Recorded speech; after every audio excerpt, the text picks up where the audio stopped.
Hi నమస్తే వనకం అందరికి స్వాగతం. బిగ్ బాస్ సీజన్ 8 ప్రస్తుతం 12వ ఎపిసోడ్కు చేరుకుంది. తాజాగా దీనికి సంబంధించిన ప్రోమో రిలీజ్ చేశారు. అందులో బిగ్ బాస్ ఇచ్చిన కొత్త ఛాలెంజ్ ఫుల్ ఫన్ అండ్ ఎంటర్టైన్మెంట్గా ఉంది. ఈ ప్రోమోని చూశాక ఇది కదా బిగ్ బాస్ మాకు కావాల్సింది అని ఆడియన్స్ కామెంట్స్ చేయడం పక్కా. మరి ఈరోజు రిలీజ్ అయిన ఫస్ట్ ప్రోమోలో ఉన్న విశేషాలు ఏంటో చూసేద్దాం. నిన్నటి ఎపిసోడ్లో జరిగిన చివరి టాస్క్లో ప్రేరణ సంచాలక్గా వ్యవహరించింది. కానీ ఆమె యష్మి గౌడ వల్ల ఇన్ఫ్లుయెన్స్ అవుతూ సొంతంగా నిర్ణయం తీసుకోలేకపోయింది. ప్రేరణ టాస్క్ అయిపోయాక నేను కన్ఫ్యూజన్లో ఉన్నాను, అంతమంది అరుస్తున్నారు, ఏం అర్థం కావట్లేదు అంటూ ఏడ్చేసింది. దీంతో అందరూ ఆమెని బుజ్జగించే ప్రయత్నం చేశారు.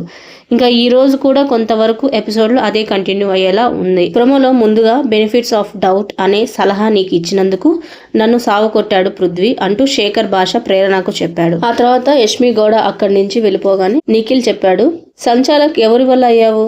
దొమ్మి చేసింది ఎవరు? ఎవరికి ఎక్కువ పాయింట్స్ ఇచ్చావు? మీ టీం వాళ్ళకే. ఇప్పుడు నువ్వు ఏమయ్యావు? పప్పు అంటూ ప్రేరణకు హితబోసం చేశాడు అనమాట.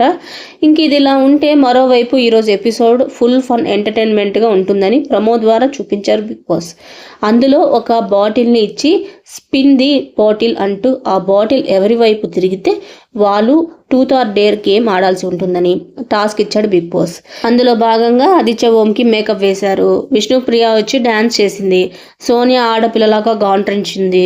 యష్మి గౌడ ట్రూత్ ఆడదామని చెప్పడంతో శేఖర్ భాష బిగ్ బాస్ లోకి వచ్చాక చెప్పిన అతిపెద్ద అబద్ధం ఏంటి అని ప్రశ్నించాడు. ఇంకా అభయ్ వెంటనే అందుకొని ఆమె చాలా చెప్పింది అనగానే అందరూ నవ్వేశారు. ఆ తర్వాత బాటిల్ నైనిక వైపు తిరగ్గా శేఖర్ భాష ఎవరినైనా ఒక అమ్మాయిని బలవంతంగా తీసుకెళ్లి స్విమ్మింగ్ పూల్లో పడేయాలి అని ఛాలెంజ్ విసిరాడు. ఆమె ఎవరిని ఎందుకు శేఖర్ భాషను తీసి స్విమ్మింగ్ పూల్లో పడేసింది. ఆ తర్వాత అతను లాగడం వల్ల ఆమె కూడా పడిపోయింది. ఇంకా చివరిగా నిఖిల్కు చీర కట్టించి ఫుల్గా మేకప్ వేసి అమ్మాయిలాగా తయారు చేశారు. అక్కడితో ఆగకుండా నీ పక్కన పడ్డాదో లేదో చూడవే పిల్ల అనే పాటకు అందరూ కలిసి స్టెప్పులు వేశారు. అందులో నిఖిల్ వేసిన డ్యాన్స్ ఫన్నీగా ఉంది. సో మరిన్ని వీడియోస్ కోసం నా ఛానల్ లైక్ చేయండి, షేర్ చేయండి, కుర్తి సబ్స్క్రైబ్ చేసుకోవడం మాత్రం అస్సలు మర్చిపోకండి.